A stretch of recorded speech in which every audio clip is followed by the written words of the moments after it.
जी दोस्तों, आज हम लोग बात करेंगे प्रोनाउन पर। आज हम लोग देखेंगे व्हाट इज द प्रोनाउन। ठीक है, तो सबसे पहले हम लोग देख लेते हैं यहाँ पे प्रोनाउन का डेफिनेशन क्या दिया हुआ है। A word used in place of noun, वो क्या कहलाता है? प्रोनाउन कहलाता है। ऐसा शब्द जो नाउन के स्थान पर प्रयोग किया जाता है वो प्रोनाउन कहलाता है। नाउन के रिपीटिशन से बचने के लिए ही प्रोनाउन का प्रयोग किया जाता है। ध्यान दीजिए, अगर हम प्रोनाउन का यूज नहीं करते हैं तो नाउन का बार बार रिपीट किया जाएगा। इस रिपीटेशन से बचने के लिए हम लोग नाउन के जगह पे प्रोनाउन का यूज करते हैं।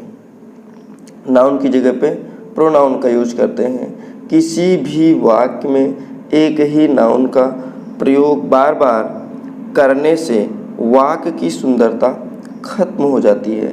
यही मुख्य कारण है कि नाउन के बदले प्रोनाउन का प्रयोग किया जाता है। ठीक है, अर्थात किसी भी सेंटेंस में बार बार नाउन का जिक्र किया जाता है तो उसकी सुंदरता खराब हो जाती है। इसलिए हम लोग वाक्य की सुंदरता बढ़ाने के लिए नाउन की जगह पे प्रोनाउन का प्रयोग किया जाता है।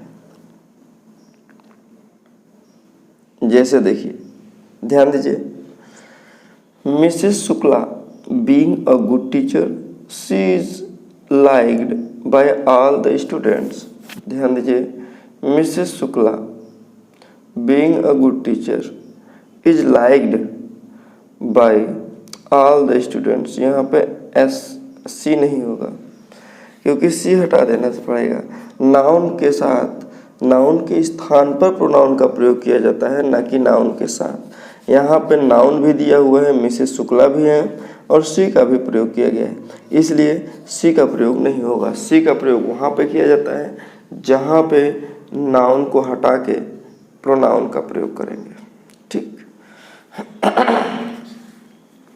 चलिए आइए देख लेते हैं प्रोनाउन के प्रकार क्या होते हैं। प्रोनाउन के प्रकार वन बाय वन करके हम लोग देख लेते हैं। ध्यान दीजिए, पहला दिया हुआ है पर्सनल प्रोनाउन। पर्सनल प्रोनाउन जिसे बोलते हैं पुरुषवाचक सर्वनाम। अब पर्सनल प्रोनाउंस में आपका I, me, we, us, you, he, him, she, her, it, they, them, ये सब आते हैं पर्सनल प्रोनाउन में। पजेसिव प्रोनाउन, पजेसिव प्रोनाउन में देखिए, इसे बोलते हैं अधिकारवाचक सर्वनाम। क्या बोलते हैं? अधिकारवाचक सर्वनाम। Mine, ours, yours, his, hers, theirs, ये सब क्या है? पजेसिव प्रोनाउंस है। ये सब पजेसिव प्रोनाउंस है। डिमॉन्स्ट्रेटिव देख लेते हैं। डिमॉन्स्ट्रेटिव प्रोनाउंस क्या होते हैं? संकेतवाचक सर्वनाम। संकेतवाचक, जो संकेत करते हुए दिखाया जाता है, जैसे दिस, दैट, दीज, दोज, ये सब क्या है?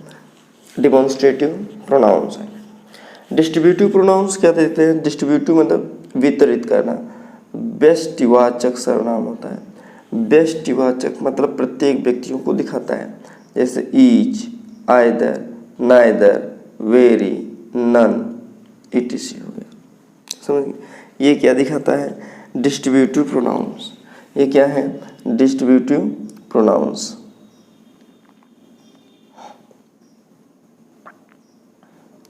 रेसिप्रोकल प्रोनाउन देख लेते हैं। रेसिप्रोकल क्या होता है?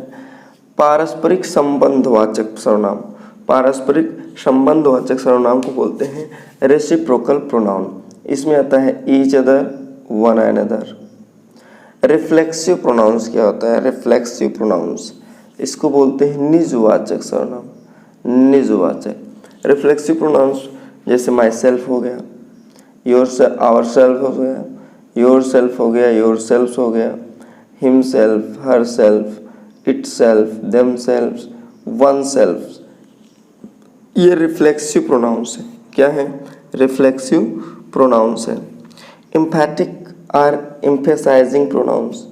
एम्फैटिक आर एम्फेसाइजिंग प्रोनाउन, तो ध्यान दीजिए, एम्फैटिक आर एम्फेसाइजिंग प्रोनाउन में देखिए, जैसे माई सेल्फ हो गया, आवर सेल्फ हो गया, your self, him self, herself, itself, themself, one self का प्रयोग जब सब्जेक्ट पर दबाव डालने के लिए किया जाता है तो एम्फेटिक या एम्फेसाइजिंग प्रोनाउन का प्रयोग किया जाता है।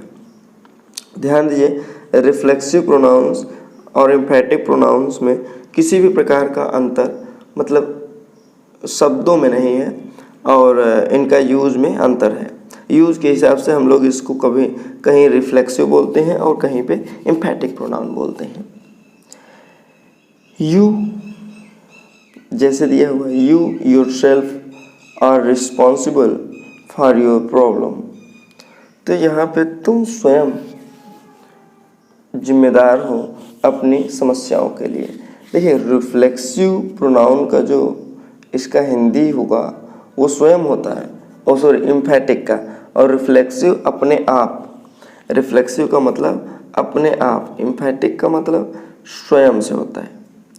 ही हर्ट हिमसेल्फ, वह अपने आप को ही जख्मी कर लिया, वह अपने आप को ही जख्मी कर लिया। ध्यान दीजिए, रिफ्लेक्सिव प्रोनाउन जो होता है वो प्रायः वर्ब के बाद यूज किया जाता है, वर्ब के बाद।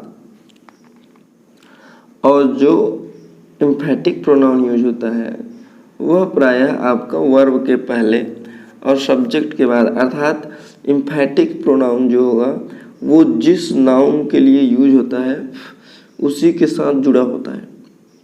ठीक, आइए देख लेते हैं अगला दिया हुआ है इंडेफिनिट प्रोनाउंस। इंडेफिनिट प्रोनाउन अनिश्चयवाचक। देखिए, everybody, somebody, nobody, anybody, everybody, someone, no one, anyone, everything, something, nothing, anything, all, some, any, both, another, much, few, little, ये सब आपके हैं इंडेफिनिट प्रोनाउंस। क्या है? Indefinite pronouns. इससे किसी भी नाउन की निश्चितता नहीं देता है, अर्थात यह प्रोनाउन जब यूज होता है तो इससे किसी भी नाउन की निश्चितता पता नहीं चलता है, इसलिए इसको बोलते हैं इंडेफिनिट प्रोनाउंस।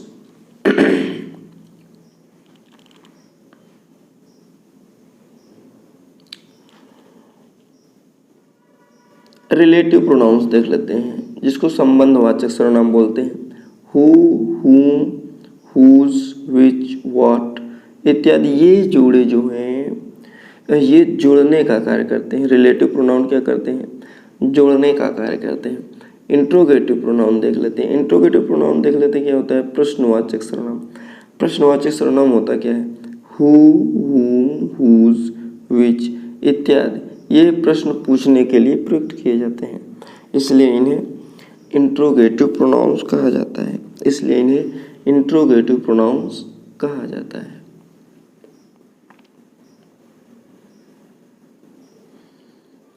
आइए हम लोग देख लेते हैं case of personal pronouns. Personal pronouns के केस को देख लेते हैं। यहाँ पे ये फर्स्ट पर्सन है, second person, third person. First person में सिंगुलर प्लूरल, सेकंड पर्सन में सिंगुलर प्लूरल, थर्ड पर्सन में singular plural. Subject, subjective case क्या होता है? सब्जेक्टिव केस में फर्स्ट पर्सन के सिंगुलर में आई आता है, प्लूरल में वी आता है। सेकंड पर्सन में सिंगुलर प्लूरल दोनों यूज होता है। थर्ड पर्सन में she, he, it third person होता है सिंगुलर और दे आपका प्लूरल होता है। ठीक, ऑब्जेक्टिव केस देख लेते हैं। ऑब्जेक्टिव केस में आई का ऑब्जेक्टिव केस मी, वी का ऑब्जेक्टिव केस अस, यू का ऑब्जेक्टिव केस यू, सी का ऑब्जेक्टिव केस हर, ही का ऑब्जेक्टिव केस हिम, इट का ऑब्जेक्टिव केस इट और दे का objective case them. Possessive adjective देख लेते हैं। आई का माई हो जाता है, वी का आवर, यू का योर, शी का हर, ही का हिज, इट का इट्स, दे का दियर। पॉजेसिव प्रोनाउन में आई का माइन, आवर का आवर्स, यू का योर्स, हर का हर्स, ही का हिज, इट का नहीं होता, दे का दियर। ठीक है, तो ये पर्सनल प्रोनाउंस के आपको ये एक प्रकार का चार्ट है जिसके अनुसार आप हर चीज़ों को धीरे धीरे करके कंफर्म कर सकते हैं। There will be no problems. ठीक, अब सभी प्रकार के प्रोनाउन को हम लोग विस्तार से देखेंगे, वन बाय वन करके देखते चलेंगे क्या है प्रोनाउंस। ठीक है, और इस चैनल पे जो नए हो चैनल को सब्सक्राइब कर लीजिएगा, वीडियो अच्छा लगे तो लाइक ज़रूर करिएगा। चलिए आगे हम लोग चलते हैं। Use of personal pronounce. पहला हम लोग पर्सनल प्रोनाउंस के यूज को देखते हैं। वे प्रोनाउंस जो तीनों प्रोनाउंस जैसे फर्स्ट पर्सन, सेकंड पर्सन और थर्ड पर्सन में प्रयुक्त होते हैं वो पर्सनल प्रोनाउंस कहलाते हैं। फर्स्ट पर्सन, सेकंड पर्सन और थर्ड पर्सन में प्रयुक्त होने वाले प्रोनाउंस पर्सनल प्रोनाउंस कहलाते हैं। नॉमिनेटिव केस में आई, सी, दे, वी। ऑब्जेक्टिव केस में मी, हर, देम, अस। नॉमिनेटिव केस में ही, इट, यू। ऑब्जेक्टिव केस में हिम, इट, यू। समझिए। अब हम लोग रूल को देखते हैं कैसे हम लोग इसका यूज करते हैं।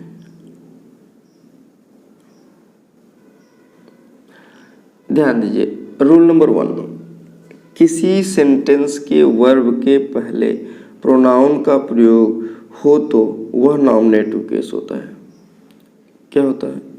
नॉमिनेटिव केस होता है। ध्यान दीजिए, किसी भी सेंटेंस में वर्ब के पहले अगर कोई प्रोनाउन यूज होता है तो वह नॉमिनेटिव केस होता है। अगर प्रोनाउन वर्ब के बाद यूज होता है तो वह ऑब्जेक्टिव केस में यूज होता है। ध्यान दीजिए, जैसे आई टीच हिम, तो ये देखिए टीच क्या है? वर्ब है, और वर्ब के पहले जो आया है ये सब्जेक्टिव केस है, और वर्ब के बाद जो आया है ये ऑब्जेक्टिव केस है। उसी प्रकार से देखिए, he is taught me, taught by me, तो देखिए ये क्या है? आपका वर्ब है। वर्ब के पहले जो आया है वो नॉमिनेटिव केस है, वर्ब के बाद जो आया है वो ऑब्जेक्टिव केस है। देख रहे हैं? अर्थात किसी भी सेंटेंस में, चाहे वो एक्टिव वॉइस हो चाहे वो पैसिव वॉइस हो, अगर वर्ब के पहले प्रोनाउन आया हुआ है तो वो आपका सब्जेक्टिव केस में होगा, अर्थात नॉमिनेटिव केस में होगा, और वर्ब के बाद आया हुआ है तो वो आपका ऑब्जेक्टिव केस में होगा। समझ गए? चलिए आगे हम लोग देख लेते हैं।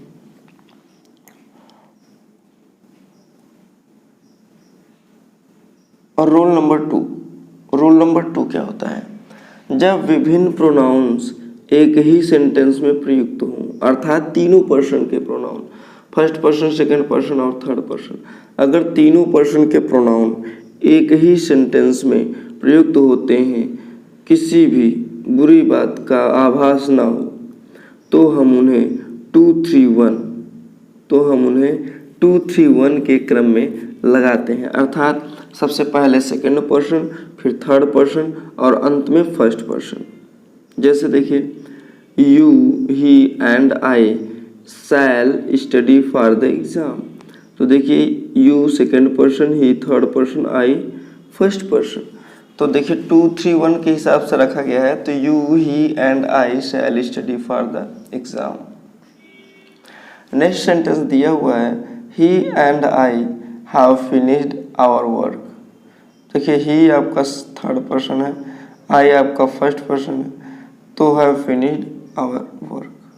तो यहाँ पे देखिए you and he have done a great job, तो देखिए you and he have done a great job, तो यहाँ पे भी आपका पहले सेकंड पर्सन आया फिर थर्ड पर्सन आया। अर्थात ये जो 2 3 1 का ये कहानी है, चाहे फर्स्ट पर्सन नहीं है, फर्स्ट पर्सन नहीं है, तब पर भी क्रम आपका 2 3 1 का रहेगा।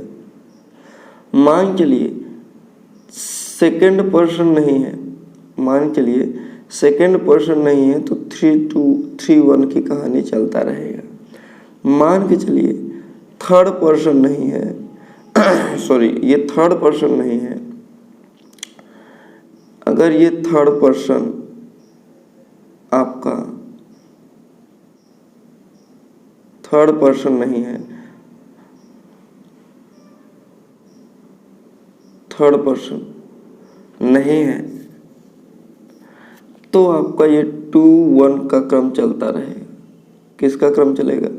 2 1, अर्थात पहले 2 रहेगा और फिर 1 रहेगा। समझ गए? अर्थात 2 1 ये वाला क्रम चलता रहेगा। इसलिए कहा गया है कोई भी हो आपका, चाहे first person second person third person में 2 पर्सन आते हैं तब पर भी क्रम यही 2 3 1 वाला रहेगा, और तीनों आते हैं तब पर भी यही 2 3 1 वाला क्रम रहेगा। ठीक है, चलिए आगे देख लेते हैं।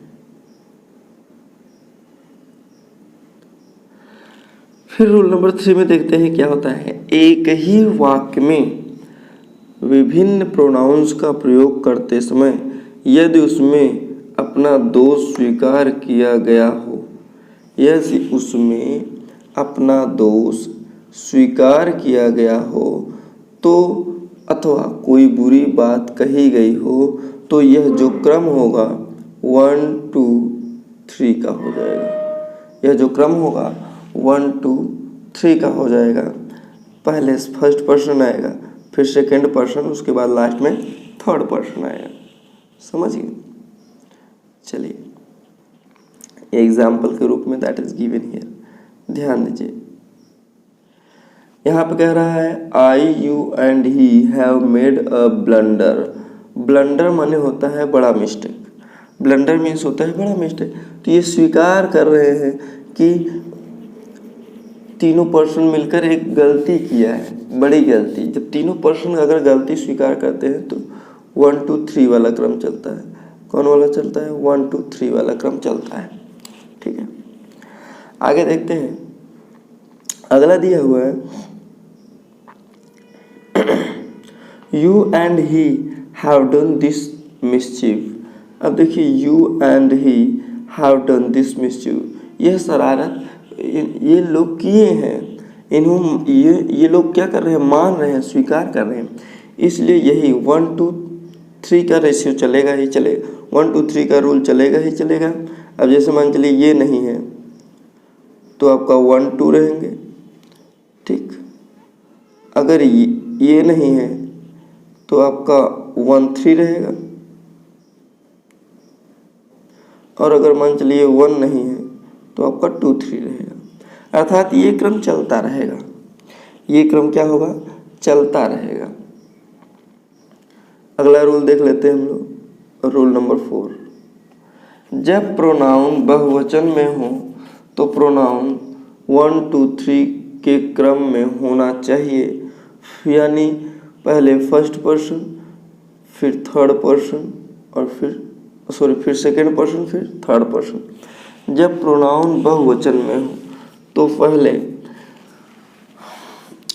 तो प्रोनाउन का जो क्रम है वो 1 2 3 का होना चाहिए। समझ गए? अब प्रोनाउन सब बहुवचन में होंगे तो जैसे we you and they should now get down to work. ठीक, तो देखिए यहाँ पे फर्स्ट पर्सन, सेकंड पर्सन और थर्ड पर्सन। अर्थात यदि प्रोनाउन सब बहुवचन में रहेंगे तो उनका जो क्रम होगा वो 1 2 3 के क्रम में रहेगा। ठीक,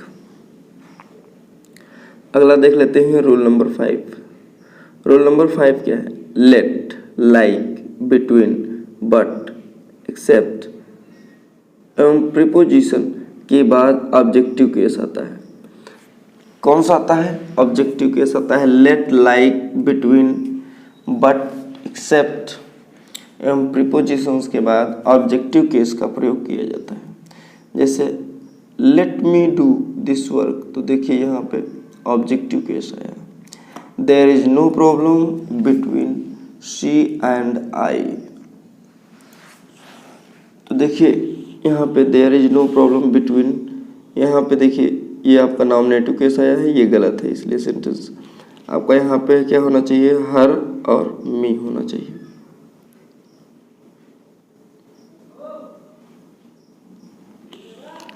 आगे देख लीजिए, everybody but him was present for the meeting.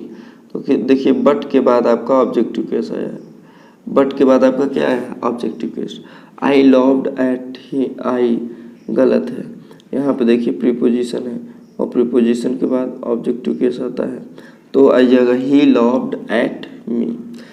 Everyone attended the party except he, तो यहाँ पे एक्सेप्ट आ गया, एक्सेप्ट के बाद आपका ऑब्जेक्टिव केस आता है, हिम आ जाएगा, क्या जाएगा, हिम।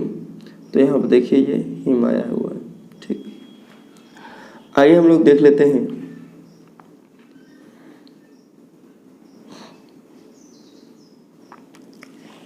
अगला हमारा है रूल नंबर 6। यदि दो नॉमिनेटिव्स के बीच तुलना हो तो एज या देन के बाद नॉमिनेटिव केस के प्रोनाउन का प्रयोग किया जाता है। ये दो नॉमिनेटिव केस के बीच की तुलना हो तो एज या देन के बाद, जब हम लोग तुलना करते हैं तो एज या देन के बाद नॉमिनेटिव केस ही आना चाहिए। जैसे he is as first as I, तो यहाँ पे देखिए ये ऑब्जेक्टिव केस हो गया, यहाँ पे क्या होना चाहिए, आई होना चाहिए, यहाँ पे क्या होना चाहिए, आई। देखिए ये सही किया हुआ है, he is as first as I nominative case है, यहाँ पे देखिए ये ऑब्जेक्टिव केस था, ठीक। आगे देखिए आयरन फास्टर देन हिम, तो यहाँ पे ये हिम ऑब्जेक्टिव केस है, इसका नॉमिनेटिव केस ही हो जाएगा, क्या हो जाएगा, ही। तो देखिए इसलिए यहाँ पे ही का प्रयोग किया गया है ना, नॉमिनेटिव केस का यूज किया गया है। अब ध्यान दीजिए,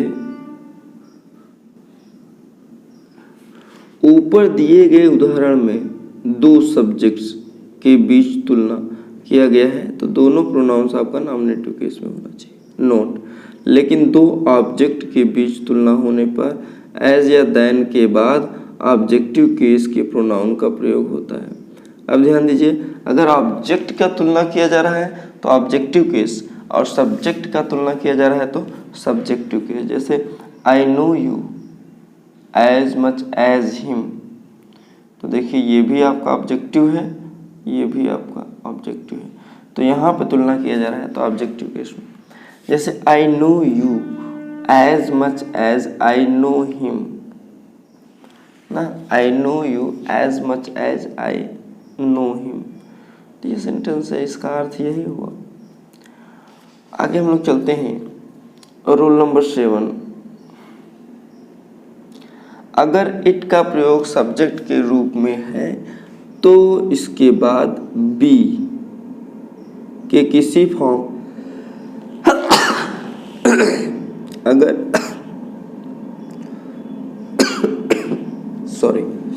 अगर इट का प्रयोग सब्जेक्ट के रूप में है और इसके बाद बी के किसी फॉर्म का प्रयोग हो तो इसके बाद प्रोनाउन का जो फॉर्मेट होगा वो नॉमिनेटिव केस में होगा। किस में होगा, नॉमिनेटिव केस में होगा। जैसे इट इज़ आई, तो देखिए यहाँ पे इट इज आई, इट आपका सब्जेक्ट हो गया, इज आपका बी हो गया, और यहाँ पे आई आया है तो आई नॉमिनेटिव केस है। हु एम टू ब्लेम, तो देखिए इट इज के बाद जो आया है वो ऑब्जेक्टिव केस नहीं है, क्या है, सब्जेक्टिव केस है। चलिए आज बस हम लोग यहीं तक, अगले रूल में हम लोग देखेंगे यूज ऑफ इट का थोड़ा सा डिटेल, ठीक है। ये वीडियो आपको कैसा लगा कमेंट बॉक्स में कमेंट करना ना भूलिएगा, और जो चैनल पे नए हो तो सब्सक्राइब कर लीजिएगा, बेल आइकन पे प्रेस करना ना भूलिएगा ताकि नए नोटिफिकेशन आप तक पहले पहुंच गए। जी दोस्तों, फिर मिलेंगे हम लोग नेक्स्ट वीडियो में नेक्स्ट टॉपिक के साथ, तब तक के लिए जय हिंद।